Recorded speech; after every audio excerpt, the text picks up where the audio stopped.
yourself to death there, Uncle. I was thinking. Yeah, does it pay well? Oh, eventually. So, while the rest of us are busy stealing, killing, lying, fighting to try to survive, you get to think all day. Well, it's a strange world we live in, Arthur Morgan. Do you want to head into town? See if we can find anything out? Sure, I got some errands to run. Great. Go check the horses are ready.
Take us too? Well, what you got planned? Nothing. We'll find something for y'all to do. We always do. We're bored out of our minds. Been cooped up here for 2 weeks now. Karen's about ready to murder Grimshaw. Well, can Miss Grimshaw spare you? Can Miss Grimshaw spare you? What's happened to you, Arthur? 3 young, healthy women want you to take them a robbing. You're worried about house chores. Let's go. Fair enough. You got me. Come on then. I can't believe we're going to see civilization. Feels like weeks since we did. Yeah, Valentine. Very embodiment of civilization. You ladies are gonna love it. Okay then. Let's go.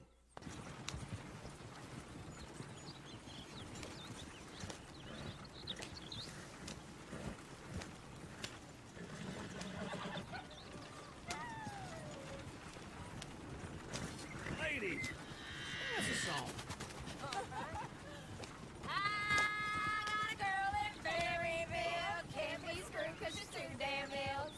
Yep. Go down there no more with this blue horse laying outside her door. I had a girl in Valentine, likes to drink that fancy wine. Blue and her hat was 2 feet tall, cracking her pants paid for it all.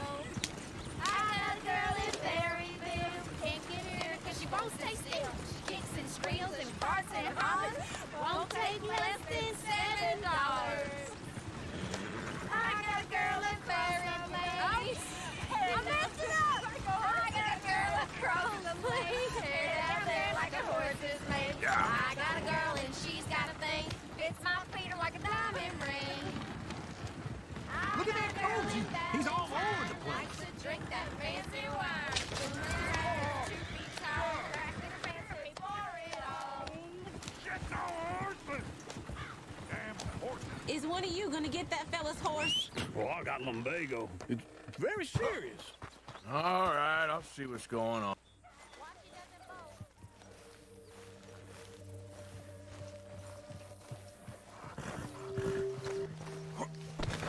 Let's move.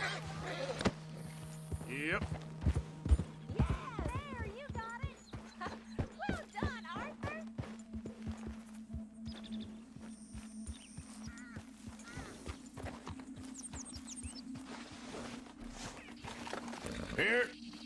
Here you go. You're a gentleman, sir. A gentleman. No, not really. I was just trying to impress the women. Well, anyway, thank you. Come on, let's go. To Valentine! You're turning into a regular old fairy godmother there, Arthur. What's that supposed to mean? It means you got a heart. A small one, perhaps, hidden deep inside, but a real one. And you haven't, you repulsive old lizard. Well, lizards have hearts. Well, Arthur, I'm proud of you. To be honest, if you lot hadn't been here, I probably would have robbed him. Well, you did.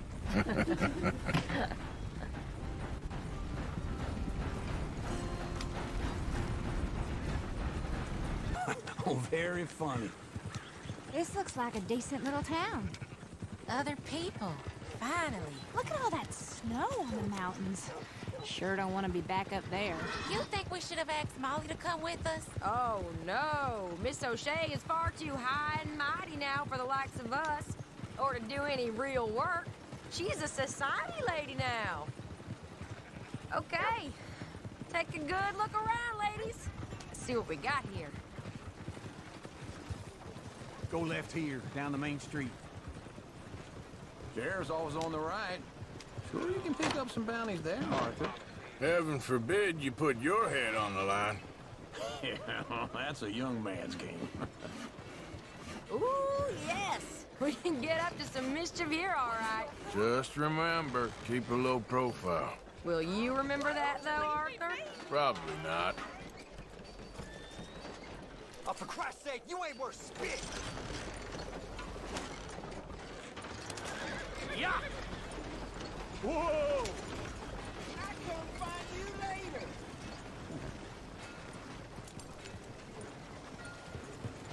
Let's park up down the end there, near the stables. Save your energy for later. What's your issue?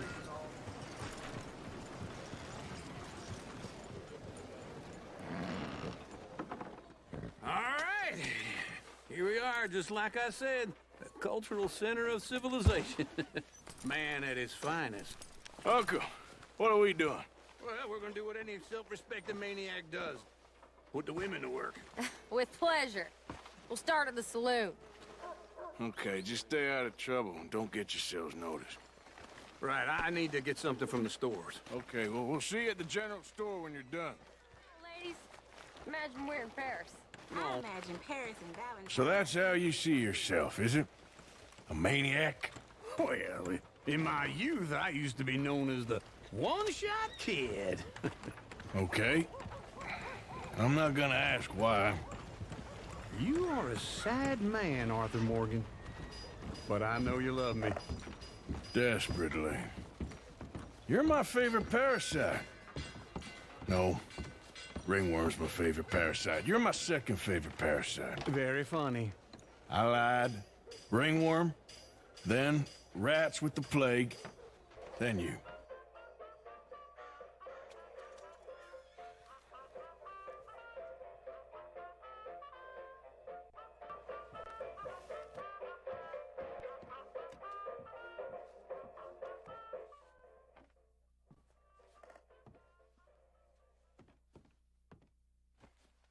Greetings and salutations, gentlefolk.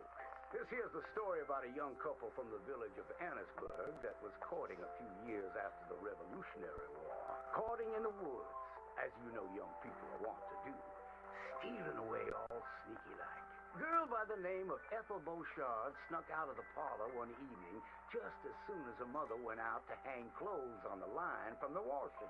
She met up on the road by her farm with a boy by the name of Eugene Hutton. Now, the Hutton boy was an athletic chap, like boxing, fishing, and swinging Indian clubs. It's quite singular to the story that he didn't seem all that inclined to go to war in the preceding years leading up. Well, they walked in the woods for a while. Pretty soon they lost their bearings and no longer knew the north from the south, nor east from west neither. Then they heard a low, moaning sound. What's that terrible noise? She said all the truth. Must be a sick calf looking for its mama. They've been known to bawl like that. Let me take a look, said Eugene. Well, old Eugene went and disappeared around a tree, came out the other side, and gave her a terrible fright. Boom! She let out a shriek, then went to chastising. You should be ashamed of yourself, Eugene Hutton, She said, Instead of giving a girl protection, you go carry on acting foolish and fresh like the Queen's prize jester. But right then and there, a chilly wind blew through and knocked off Eugene's hat. I need to get back home. My mama has a terrible temper. She's like to stomp up and down if she finds out we're missing. She is a fair, stout woman, Eugene noted. But just then, before this couple of miscreants could head home, they heard the sound of heavy wheels, groaning, and people marching. The cacophony grew closer and closer. And through the fog, they could make out the shapes of ghost horses pulling spectral cannons, and dead soldiers marching as if their graves could no longer contain them, each wearing a vile red coat. You will pay for your moral transgressions, the dead soldier howled, and cut his head clean off. Miss Beauchard shrieked in horror as Eugene's head landed right in her hands, his eyes still darting about, attempting to discern what horror had transpired. Little Miss Ethel Beauchard ran as fast as she could, stumbling and getting caught on trees as she tore through the forests. Terrified for her life, the dead soldiers marching after, hungry for blood. When she returned home, she told the people of the village that an army of the dead had taken Eugene within the confines of the fog. British soldiers who died protecting tyranny were rising from their graves as if to continue the fight for the demonic English. The townspeople erupted in fright and dismay until one daughter came forth and accused her of witchcraft. She raised the dead to murder that boy for his pursuit of unwanted advances, he said. So she too must perish. And that very night, they put her to the stake and burned her dead. Now let that be a lesson to you young ones not to go courting in the woods, in case the English lurk there still.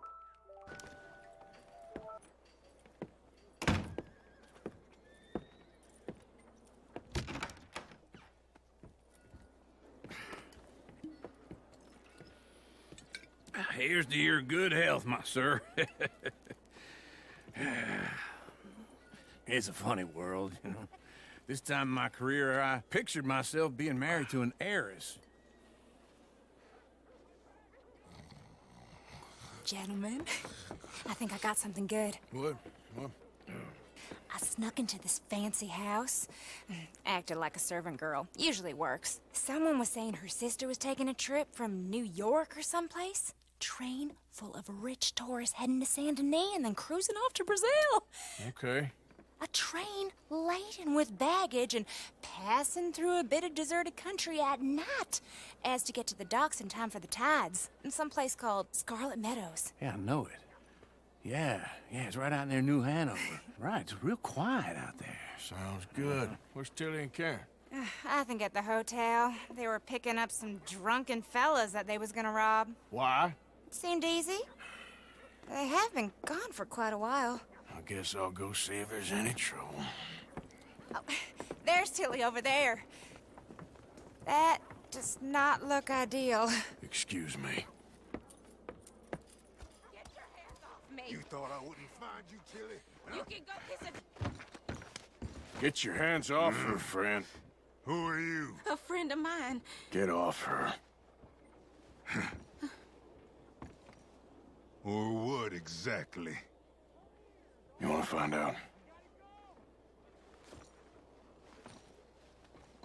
You're making a big mistake, Tilly Jackson. Just get lost. I ain't doing this with you. Go right wait with Uncle and Mary Beth. They're across the street. Okay. Thanks, Arthur. Uncle! Look after her. I'm gonna go see about Karen in the hotel.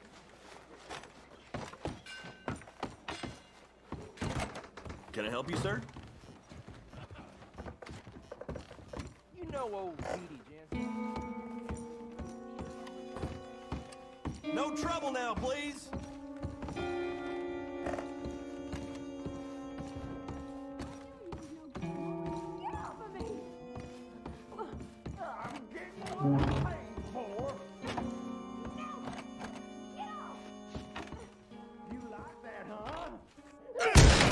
Hey!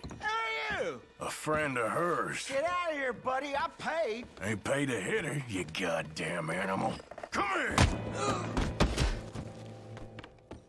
What the hell are you doing here? Trying to play him? Not very well. You okay? Fine. You sure? Yeah.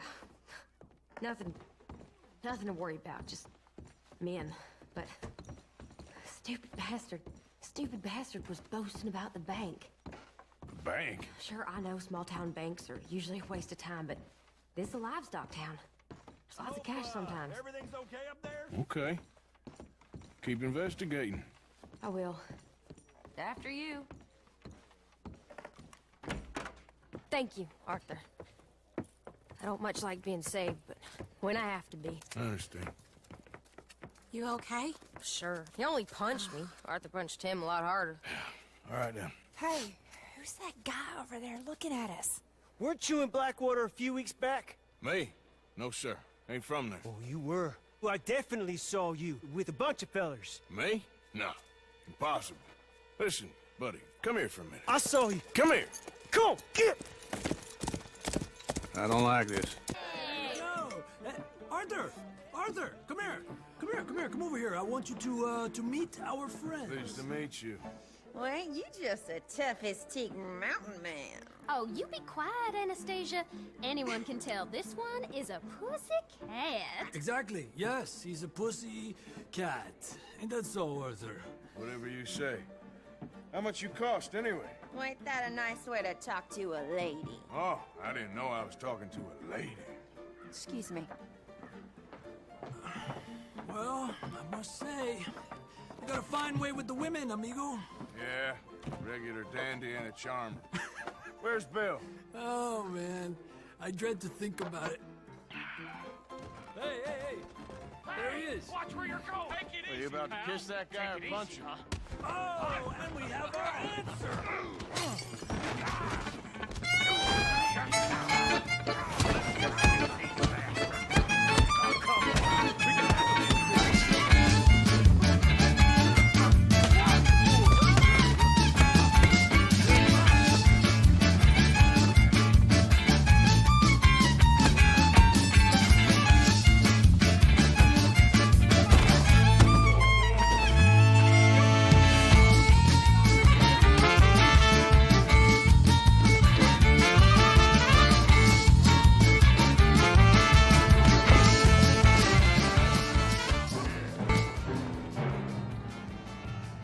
Come here, you little greaser.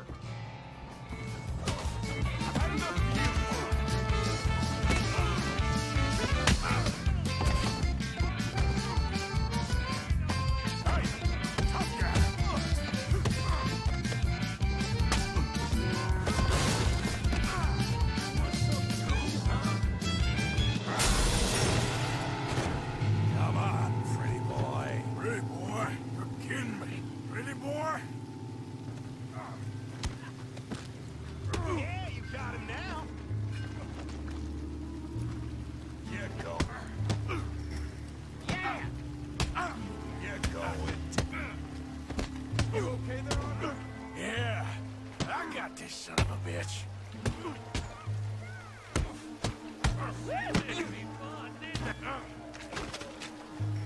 Yeah. Come. Hell yeah. You...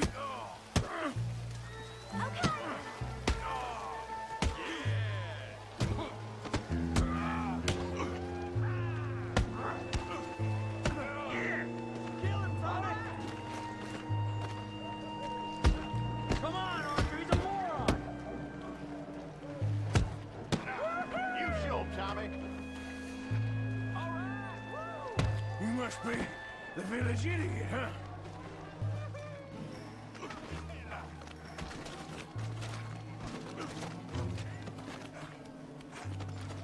Stop! Stop! Please! Please! I beg you, stop! Come, sir. You won the fight already. Surely that's enough. What business is it of yours? No business. No business, sir, but please, I beg you.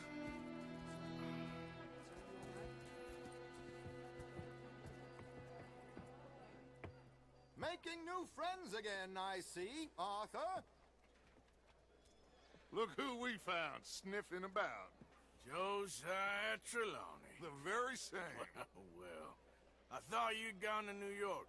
And miss all this glamour. You must be joking. How are you? Well, quite well indeed. I went to Blackwater looking for you gentlemen. You're not very popular there, it seems. Ah! Javier and Charles. I've missed you. And Bill looking as well as can be. Gentlemen, always a pleasure. You're right. We ain't too popular in Blackwater. We left a lot of money there. And young Sean, it seems. Sean, you found him. Yes, I have. He's being held by some bounty hunters, trying to see how much money the government will pay them. I know he's in Blackwater, but there's talk of them moving. Well, if we step foot in Blackwater... Well, then we're dead men for sure. There'll be Pinkertons all over the place, but if he's alive, we gotta try. Yeah, of course. It's you they want, Dutch. Always is. Charles, go find out what you can, carefully. Josiah, take Javier. Arthur, go get yourself cleaned up. Join them when you're ready.